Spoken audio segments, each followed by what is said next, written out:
উপস্থিত সংগঠনের ভাইয়েরা, সাংবাদিক বন্ধুরা, আজকের এই অনুষ্ঠানের কলেবর যেভাবেই হোক না কেন, আমি জাতির বিবেক হিসাবে আপনাদের কাছে বিনীতভাবে অনুরোধ করতে চাই, জিয়া রহমান সমাজ কল্যাণ পরিষদের বন্ধুরা আজকে তাদের যে প্রয়াস থেকে সারা দেশব্যাপী, সারা মাসব্যাপী, সারা বছরব্যাপী তারা বিভিন্ন প্রোগ্রাম করে যাচ্ছে।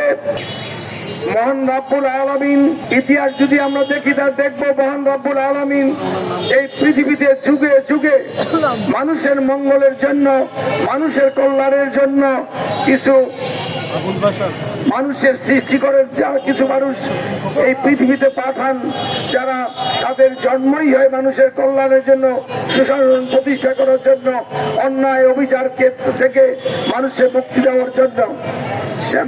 এমনই একজন ছিলেন আমাদের শহীদ রাষ্ট্রপতি জিয়া রহমান। সময়ের দাবিতে এক যুগ সন্ধিক্ষণে তিনি তখন একটা মেজর, শুধুমাত্র মেজর ছিলেন।